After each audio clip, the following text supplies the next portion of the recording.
Que Dieu vous bénisse, frères et sœurs. Mike de We Are the Saints. Donc, cette prochaine, cette vidéo est quelque chose que le Seigneur a vraiment mis sur mon esprit parce qu'il se passe beaucoup de choses dans le monde en ce moment où les gens ne sont pas sûrs de ce qu'ils devraient faire ou s'ils devraient avoir certains éclaircissements du Seigneur sur certaines choses. Donc je veux juste venir ici et clarifier quelque chose que le Seigneur m'a montré. Vous savez, il y a un certain contexte ici. Je dois revenir à l'année dernière où le Seigneur a mis dans mon esprit quelques mots prononcés dans la nuit, qui m'ont réveillé et je les ai notés, et j'en reçois beaucoup de ces. Vous savez, j'en écris beaucoup, et souvent, je ne sais vraiment pas à quoi cela sert. Donc j'attends une confirmation ou j'attends que le Seigneur le déclenche d'une manière ou d'une autre pour que je puisse en parler. Donc, et j'en ai de toutes sortes, comme j'ai toute une liste d'entre eux ici, dans mes classeurs. Mais l'autre jour, j'étais en prière et je méditais. J'étais probablement en prière pendant environ 40 à 45 minutes. Et c'était sur le, vous savez, le vaccin. C'était sur le, vous savez, le soi-disant remède qui circule en ce moment. Et je priais vraiment, demandant au Seigneur des conseils sur ce que je devrais faire ou ce que, vous savez, nous devrions faire. Et très rapidement, vous savez, au cours des derniers temps, pas seulement en prière, mais en prière, il m'a rappelé et a vivifié dans mon esprit ces deux moments où il m'a dit ces mots, et je vais en parler, mais avant d'arriver à ce point. Et la raison pour laquelle cela s'est produit, c'est parce qu'il y a eu beaucoup de préparation de la part des gens, de la famille, des amis, mais juste des communautés, les pays, qui sont qui se mettent en ligne pour obtenir le vaccin. Donc c'était vraiment en quelque sorte. C'était dur pour mon cœur. Donc mon cœur était vraiment lourd à cause de cela. Parce que je savais déjà que nous devions être très prudents avec cela. Mais ce matin, quand ce matin-là, j'étais en prière, le Seigneur, quand je lui en parlais, il a éveillé mon esprit très rapidement. Et cela n'arrive pas très souvent. Mais il m'a rappelé les deux choses dont il m'avait parlé. Et donc les deux choses dont il m'avait parlé, donc en arrière. Donc le 1er avril de l'année dernière, 2020, le Seigneur m'a dit dans mon sommeil, « Faux sentiment, tout va bien. » Je vais répéter cela encore une fois. Donc le 1er avril, à 4h32 du matin, j'ai entendu dans mon esprit un faux sentiment, tout va bien. Et à ce moment-là, j'ai compris que cela faisait référence au gouvernement. C'était comme si le gouvernement nous donnait un faux sentiment que tout allait bien se passer. Et j'ai gardé cela pendant 1 an sans savoir ce que cela signifiait. Et encore une fois, je ne fais rien à moins que le Seigneur ne me pousse et ne me donne vraiment un bon discernement et une confirmation à ce sujet. D'accord, donc c'est le premier qu'il m'a donné dans la prière il y a quelques jours. Le deuxième était du 1er juin, 1er juin de l'année dernière, 2020. Il m'a dit à 3h48 du matin. On nous ment. Je vais répéter cela. Le 1er juin de l'année dernière à 3h48, il a dit on nous ment. Et encore une fois, j'ai gardé cela sans être sûr de ce que c'était. Alors il m'a rappelé très rapidement ces deux choses dans mon esprit. Et j'étais presque comme secoué de mon temps de prière. Et je me suis dit, oh, alors c'est lié. Donc c'est lié à ce qui se passe en ce moment. C'est le moment de le révéler. Alors me voilà, je le transmets aux gens. Le premier était un faux sentiment de sécurité. Tout va bien. C'est un faux sentiment de sécurité que tout va bien. Ma compréhension du Seigneur est que personne ne sait vraiment ce qui se passe avec ce remède ou le vaccin. Et il m'a donné quelques écritures, et il m'a donné une compréhension de ce qu'il veut que je transmette. Et c'est, tout d'abord, nous devons mettre notre confiance en Christ à 110%. Nous ne devons pas vivre dans ce monde. Nous sommes dans le monde, mais nous ne vivons pas dans ce monde. Nous avons confiance en notre Dieu et nous avons confiance en notre Seigneur. C'est tout.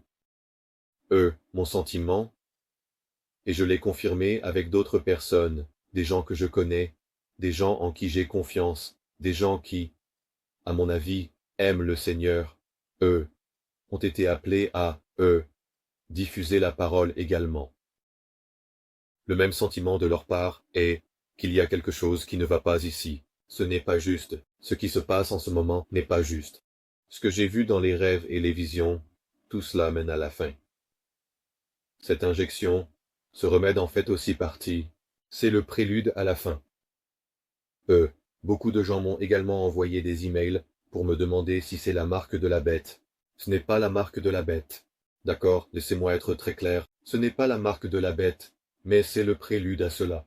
C'est ce qui va convaincre les gens de s'égarer. Cela va convaincre les gens que, à moins qu'ils ne le prennent, ils sont complètement perdus et ils seront, sans abri.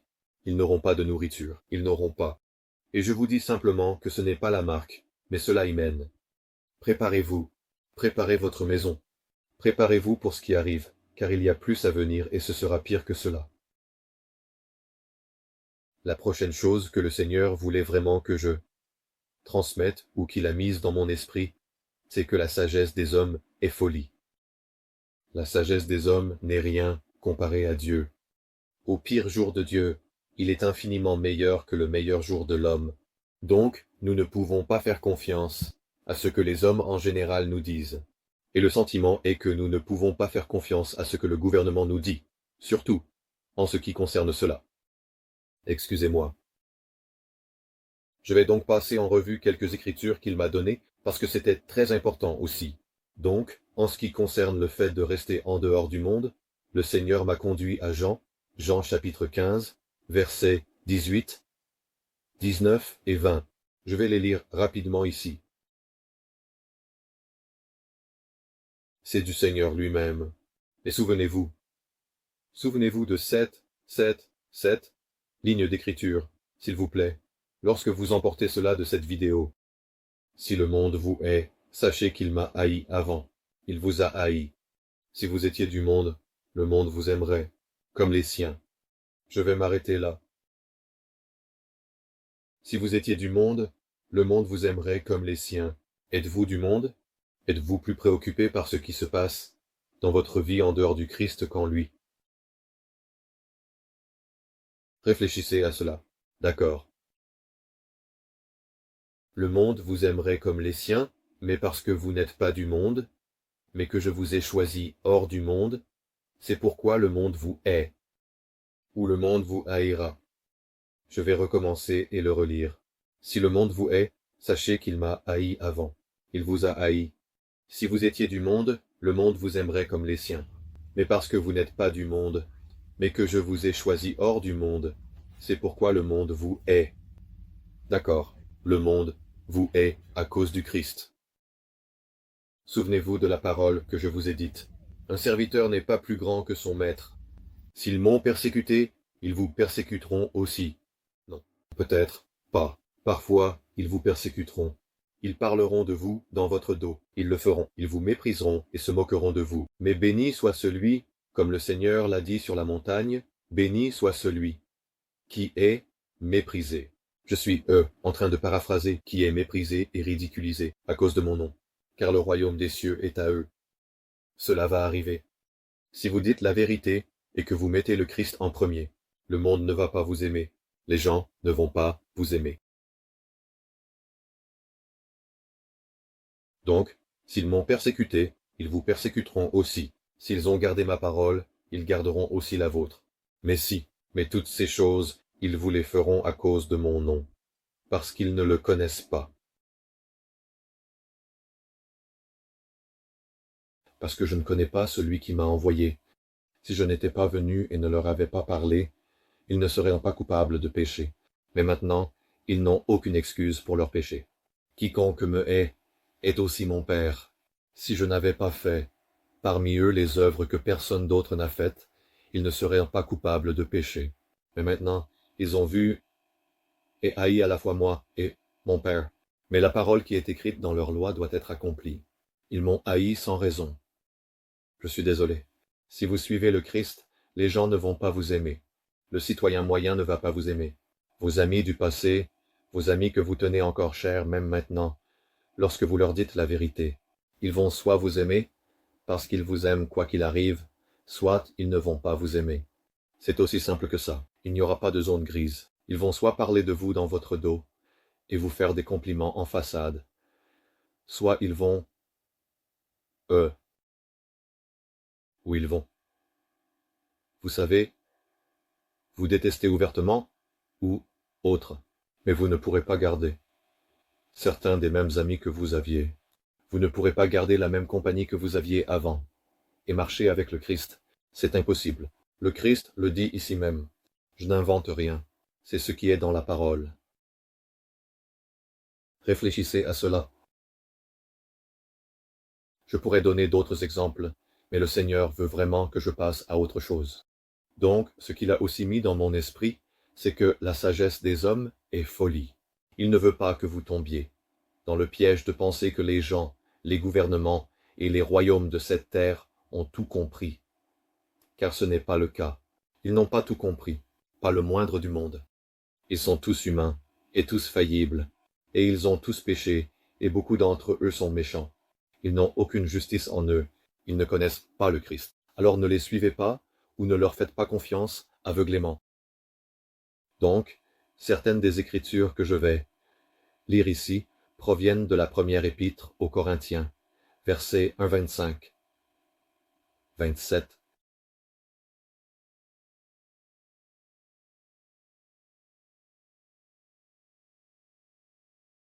Car la folie de Dieu est plus sage que les hommes, et la faiblesse de Dieu est plus forte que les hommes. Considérez votre appel, frères. Peu d'entre vous étaient sages selon les critères du monde. Peu étaient puissants, peu étaient de noble naissance. Mais Dieu a choisi ce qui est insensé dans le monde pour confondre les sages. Dieu a choisi ce qui est faible dans le monde pour faire honte aux forts. Dieu a choisi ce qui est humble et méprisé dans le monde, même les choses qui ne sont pas, pour réduire à néant. Désolé, Dieu a choisi le néant, ce qui est humble et méprisé dans le monde, même les choses qui ne sont pas, pour réduire à néant, les choses qui sont, afin qu'aucun être humain ne puisse se vanter en présence de Dieu. Et à cause de lui, vous êtes en Christ Jésus, qui est devenu pour nous sagesse de Dieu, justice, sanctification et rédemption, afin que, comme il est écrit, que celui qui se vante dans le Seigneur. Très bien. Donc le suivant est Corinthiens 3, verset 19.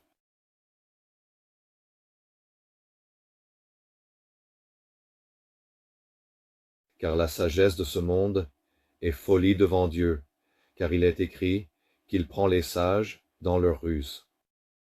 Et encore, le Seigneur connaît les pensées des sages, qu'elles sont vaines. Que personne donc ne se vante des hommes, car tout est à vous, que ce soit Paul, Apollos, Céphas, le monde, la vie, la mort, le présent ou l'avenir, tout est à vous. Et vous êtes à Christ, et Christ est à Dieu. D'accord. Le suivant est, je vais aller à Ésaïe. Ésaïe 29, 14-16. Ésaïe 29, 14-16. C'est pourquoi, voici, je ferai encore des choses merveilleuses avec ce peuple. Merveille sur merveille. Et la sagesse de leurs sages périra, et le discernement des hommes de discernement sera caché. Vous qui cachez profondément du Seigneur votre conseil, dont les actions sont dans l'obscurité, et qui dites, qui nous voit et qui nous connaît. Le Seigneur voit tout, et le Seigneur sait tout, et il vous prendra dans votre ruse. Le prochain sera Isaïe 5, chapitre 5, versets 20 et 1. Désolé, je ne fais pas ça habituellement, mais j'ai été très poussé à vous lire ceci. Donc je sais que cela va bénir quelqu'un. Alors, Isaïe 5, versets 20 et 1. Malheur à ceux qui sont sages à leurs propres yeux et intelligents à leur propre jugement. Je pourrais en dire plus à ce sujet, mais je ne le ferai pas. Donc, je vais passer au suivant. Le dernier est Job, Job 5, verset 13. Il prend les sages dans leur propre ruse, et les plans des rusés sont rapidement anéantis. Donc, si vous mettez votre confiance dans le monde, vous mourrez avec le monde. C'est simple et clair. Vous n'irez pas, bien avec vous, cela ne se passera pas bien pour vous. Mes mains sont absolument propres, et ma conscience est claire. Je l'ai dit. Le Seigneur voulait que je le dise, c'est dit. Et je vous demande de porter cela au Seigneur dans la prière. Apportez-le lui. Si vous n'êtes pas sûr de ce que je dis, ou si vous n'êtes pas d'accord avec moi, je m'en fiche. Apportez-le à Dieu et voyez ce qu'il a à vous dire. Je vous garantis qu'il va vous répondre. Tenez bon. Ne prenez pas l'injection. Et attendez de voir ce que le Seigneur va faire dans un avenir proche. Et vous verrez. Veuillez partager cela avec qui que ce soit. Veuillez le partager. J'espère que cela bénit quelqu'un. J'espère que quelqu'un peut entendre cela et répondre, peut-être même à sa propre prière. Peut-être que cela répond à certaines questions que vous avez eues. Laissez un commentaire, partagez. Je vous répondrai dès que je pourrai. Je veux juste dire que Dieu vous bénisse et faire une prière rapide pour vous tous. Père céleste, je prie pour que ces mots que j'ai utilisés soient les tiens, et qu'ils viennent de ton esprit, ton Saint-Esprit, pour parler à ton peuple. Père, tu es le grand berger, et nous sommes ton beau petit troupeau, et tu ne veux qu'aucun de nous ne s'égare, et tu feras tout ce qu'il faut pour nous ramener tous, même pour un seul. Tu feras tout pour y parvenir. Tu t'épuiseras pour récupérer celui-là. Nous te remercions pour cela. Nous te soutenons et nous te mettons au-dessus de toutes choses. Nous te louons au-dessus de toutes choses, Seigneur, le sang et l'eau, qui jaillissent de ton cœur, Seigneur Jésus, comme une fontaine de miséricorde. Nous avons confiance en toi. Nous avons confiance en ta bonté. Nous avons confiance en ta sainteté. Tu es le Saint d'Israël. Tu es le Saint d'Israël. Nous avons confiance en toi et nous te demandons de nous guider, de nous parler et de nous garder en sécurité sous tes plumes et sous tes ailes. Louez le Seigneur. Nous aimons. J'aime lire le psaume 91. C'est un merveilleux psaume de protection sur nous, Seigneur. Merci. Et je demande que tu bénisses cette vidéo et qu'elle bénisse quelqu'un. Au nom de Jésus, je prie. Amen. Merci à tous. Que Dieu vous bénisse. Et je suis sûr que je vous verrai à la prochaine. Paix.